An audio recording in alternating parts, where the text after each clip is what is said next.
Bonsoir.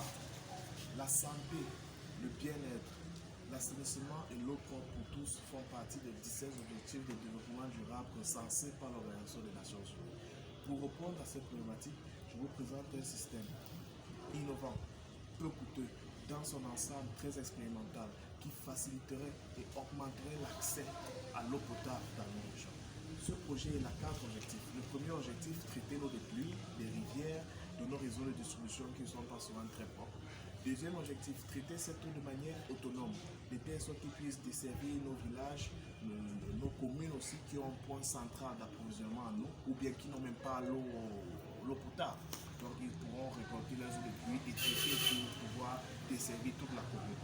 Troisième objectif, de transférer en temps réel les paramètres physico-chimiques de l'eau traitée avant et après traitement, de telle sorte que nous pourrons faire une analyse pour avoir une étude environnementale de l'eau et pour pouvoir vraiment connaître l'efficacité du système.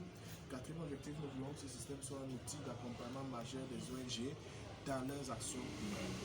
Donc ce système-ci est composé de deux volets, le volet de traitement et le volet des paramètres physico-chimiques de l'eau. Donc nous avons le volet de traitement à l'aide de la coagulation, la filtration, la sédimentation, à l'aide des filtres et des filtres à charbon actif. Et puisque ce volet de traitement reproduit toutes les étapes qui sont effectivement implémentées dans nos stations de traitement d'eau. L'innovation qui a été faite ici est au niveau du champ magnétique. Nous avons ici inclus un champ magnétique à une fréquence de 30 kHz généré par ce petit module-ci qui prend en entrée un courant à 30 kHz de forme carrée et ensuite nous l'ondulons de telle sorte qu'il devient un courant alternatif, donc qui donne un courant alternatif à l'aide du principe de Faraday. Ce courant là circule à travers ces sphères qui constituent cette bobine-ci pour créer un champ magnétique. Dans ce qui concerne les paramètres physico-chimiques de l'eau, nous avons ici ce système-ci qui fonctionne tel un système embarqué.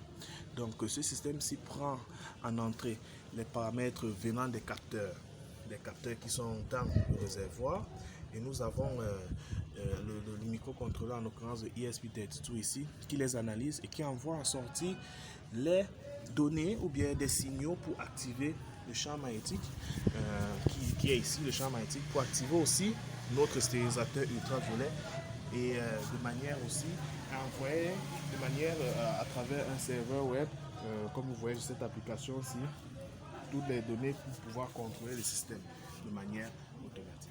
Donc voilà en gros en quoi consiste notre projet. Donc pour optimiser ce projet, pour quitter d'un prototype 0 à un prototype 1.0, nous allons premièrement redesigner le système de telle sorte que tous les blocs soient regroupés en un bloc de plus petite taille pour augmenter sa fonctionnalité, sa portabilité, son efficacité. Parce que nous avons identifié des problèmes de pression différentielle que nous allons résoudre à l'aide des pompes et d'un système un peu plus stable.